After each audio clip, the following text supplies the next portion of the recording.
राघव, याद है ना, कल तुम्हारे दादू गांव से आ रहे हैं और अब वो हमारे साथ ही रहेंगे। हम अपने मोबाइल में नज़रें गड़ाए हुए ही राघव ने जवाब दिया, तुम्हें उनके साथ रूम शेयर करना है, जगह बना लो। व्हाट? देखो मम्मा, पहले ही बोल रहा हूँ, मैं दादू के साथ रूम शेयर नहीं कर सकता। What about my privacy? Naveen और चारू ने एक दूसरे की तरफ देखा। राघव को पूरी उम्मीद थी कि पापा न सही मम्मा तो उनका पक्ष लेंगी। ठीक है, तो तुम हॉल में सो जाया करना। वैसे भी पापा पहले की तरह कुछ दिन के लिए नहीं बल्कि हमेशा के लिए आ रहे हैं। चारू की बात सुनकर राघव को गुस्सा तो बहुत तेज आया, लेकिन जानता था कि उसकी एक न चलने वाली। बस पैर पटकता हुआ वहाँ से चला गया। नवीन अपने माता पिता की इकलौती संतान है। नवीन के पिता कैलाश मेहनतकश किसान थे, जिन्होंने जी तोड़ मेहनत करके नवीन को पढ़ाया। कैलाश अपने बचपन में पढ़ाई में होशियार थे और आगे पढ़ना चाहते थे, लेकिन आर्थिक हालातों के चलते ज़्यादा नहीं पढ़ सके। उनके जीवन का एक ही लक्ष्य था, अपने बेटे नवीन को उच्च शिक्षित बनाना। नवीन ने भी अपने पिता का सपना साकार करने के लिए पूरी मेहनत की और उसी का नतीजा है कि आज नवीन मुंबई के मल्टीनेशनल कंपनी में उच्च पद पर है। नवीन की शादी कैलाश ने अपने दूर के रिश्तेदार की पढ़ी लिखी बेटी चारू से की। चारू एक ऐसी लड़की जिसमें आधुनिकता और संस्कार दोनों का समावेश है। नवीन के माता पिता अब तक गांव में ही रहते थे। नवीन और चारू ने बहुत बार कहा मुंबई आने को, पर वे दोनों नहीं मानते थे। कहते हैं हमारा मन गांव में ही लगता है। नवीन साल में एक दो बार गांव जाता। वो लोग भी मुंबई आते जाते तो थे, पर ज़्यादा समय नहीं रुकते। नवीन ने माता पिता के लिए गांव में हर सुविधा का इंतजाम कर दिया था। कोई दिन नहीं जाता जब वो और चारू वीडियो कॉल पर उनसे बात न करते हों। एक बेटे के जो फर्ज होते हैं उन्हें नवीन बखूबी निभा रहा था। पिछले महीने नवीन की माँ रात को जो सोई, फिर वो सुबह नहीं उठी। नवीन चारू पहली फ्लाइट से गांव पहुँचे। पत्थर बने कैलाश बेटे का स्नेहिल स्पर्श पाकर फूट फूट कर रो पड़े। पिता को छोटे बच्चे की तरह अपनी बाहों में भर नवीन ने कलेजे से लगा लिया।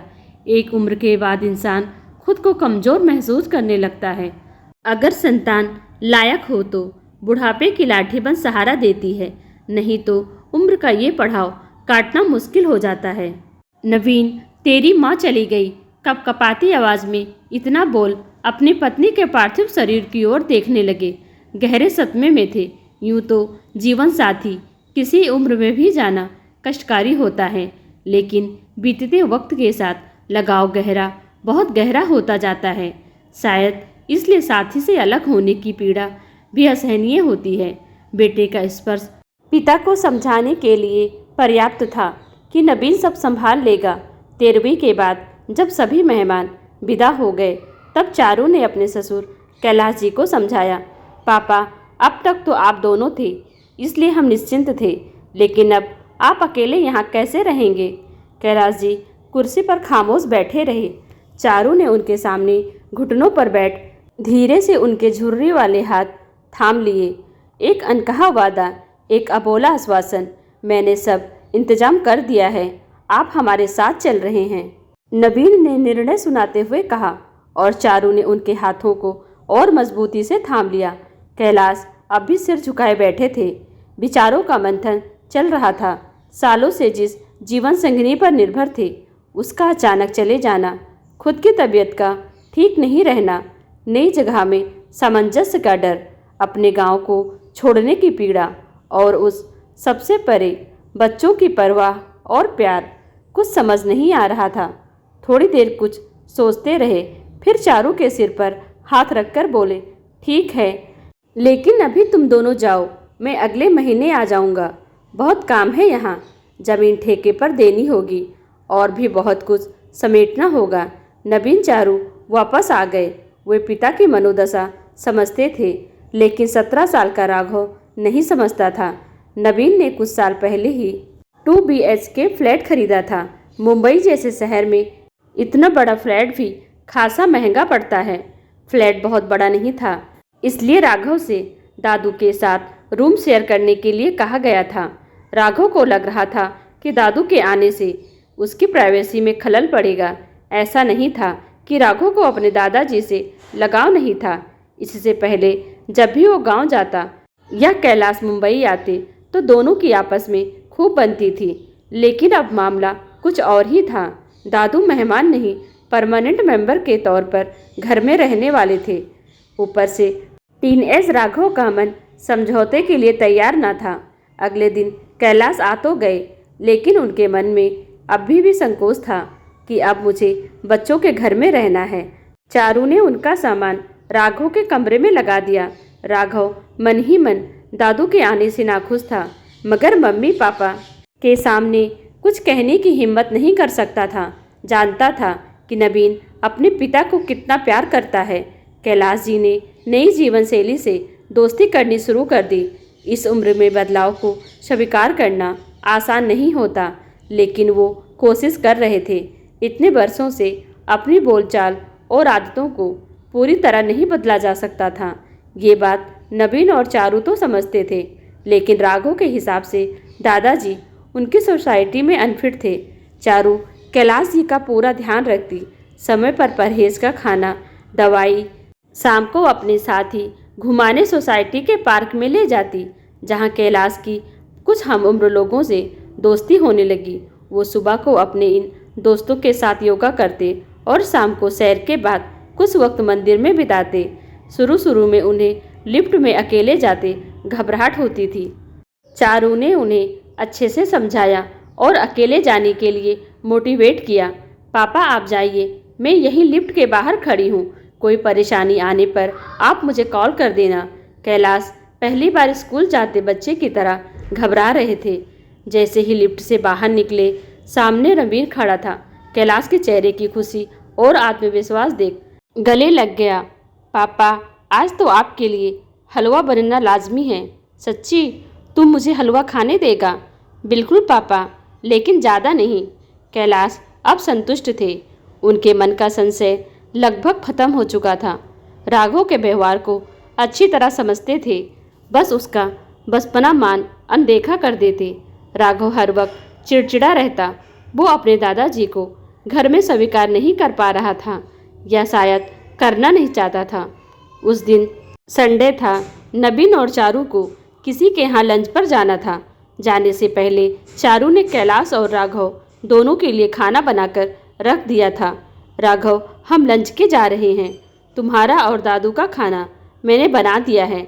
दादू 2 बजे खाना खाते हैं। माइक्रोवेव में गर्म करके उन्हें खिला देना। दवाई लेनी होती है पापा को। ठीक है मम्मा, राघव ने लापरवाही से जवाब दिया और मोबाइल में व्यस्त हो गया। कैलाश गीता का पाठ कर रहे थे और राघव अपने दोस्तों के साथ ऑनलाइन गेम खेल रहा था। आज बिना किसी रोक टोक के खेलते हुए उसे वक्त का होश ही नहीं था। 2 बजे के करीब कैलाश को भूख लगी। उठकर देखा तो राघव हेडफोन लगाए मोबाइल में बिजी था। इतना बिजी कि उसे दादू की आवाज़ तक सुनाई नहीं दी। कैलाश वापस अपने बिस्तर पर जा लेटे। भूख लगी थी, साथ ही समय पर दवा भी लेनी थी। मन में आया कि खुद ही खाना लगा ले, लेकिन उन्होंने कभी माइक्रोवेव में खाना गर्म नहीं किया था, इसलिए हिचक रहे थे। 3:30 बज गए और राघव अब भी मोबाइल में लगा हुआ था। अब भूख बर्दाश्त से बाहर थी। कैलाश उठकर रसोई में गए। कांच के एक बाउल में दाल थी, दूसरे में गोभी मटर की सब्जी। सोचा सिर्फ दाल से रोटी खा लेता हूँ, गर्म करने के लिए तो सोचा ही नहीं। कटोरी में दाल पलटने लगे। ना जाने कैसे कांच का बाउल नीचे गिरकर जोरदार आवाज़ के साथ टूट गया और सारी दाल जमीन पर गिर गई। राघव दौड़कर रसोई में आया और वहाँ का हाल देख गुस्से से चिल्लाने लगा, ये क्या कर दिया? कुछ करना नहीं आता क्या आपको? जब से आए हो जीना मुश्किल कर दिया है। ना कोई प्राइवेसी छोड़ी है, ना सुख चैन। गंवार कहीं के। कैलाश अपराधी से खड़े थे। दाल गिरने से वो घबरा गए थे। ऊपर से राघव का चिल्लाना। निरीह पशु की तरह खामोश खड़े, गिरी हुई दाल को देखते हुए मन ही मन खुद को कोस रहे थे। उधर राघव की इतने दिनों से मन में पल रही फ्रस्ट्रेशन बाहर निकल गई थी। उसके चेहरे पर अपने इस व्यवहार के लिए जरा सिकन नहीं थी। जैसे ही पीछे पलटा, सामने नबीन और चारू को खड़ा पाया। एक पल को घबरा गया। चारू राघव को ढकेल रसोई में घुसी। पापा, आपको लगी तो नहीं ना? आइए, आप अंदर बैठिए, मैं आपका खाना लगाती हूँ। वो बेटा, चारू सारी दाल तो मुझसे घबराए और अपमानित कैलाश ठीक से अपनी बात कह भी नहीं पा रहे थे। कोई बात नहीं पापा, सब्जी रखी है, मैं उसे गर्म करके आपके लिए खाना लाती हूँ। चारू ने खाना लगाकर पहले कैलाश को खाना दिया और उसके बाद रसोई समेटी। नबीन बिल्कुल खामोश था और चारू ने भी राघव को कुछ नहीं कहा। इसलिए राघव को लगा था कि बात खत्म हो चुकी है। घर में अजीब सी खामोशी पसरी हुई थी।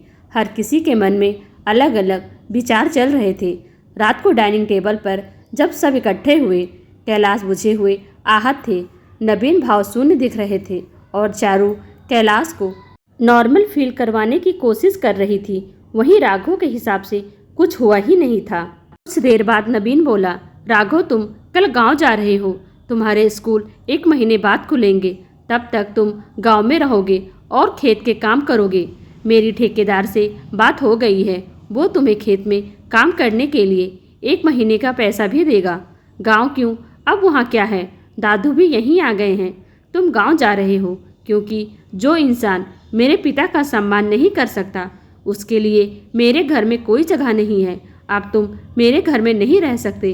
तुमने पापा को सही टाइम पर खाना नहीं दिया और ऊपर से उनसे दाल गिरने पर शोर मचा रहे थे, मानो उन्होंने कितनी बड़ी गलती कर दी। इतनी बड़ी तो कोई बात ही नहीं हुई। पापा, जो आप मुझे गांव भेज दो, है ही क्या वहाँ मिट्टी, गंदगी और गंवार लोग। राघव, अब अगर तुमने जुबान से एक भी शब्द गांव और वहाँ रहने वालों के लिए निकाला तो अच्छा नहीं होगा। अब तक शांति से बात करते, नबीन ने गुस्से से तिलमिलाते हुए कहा। जिस आदमी को तुमने आज अपमानित किया वो मेरे पिता हैं, जिन्हें तुम गंवार बता रहे थे। उन्हीं की बदौलत आज यहाँ डाइनिंग टेबल पर बैठ एसी की ठंडक में भरपेट खाना खा रहे हो।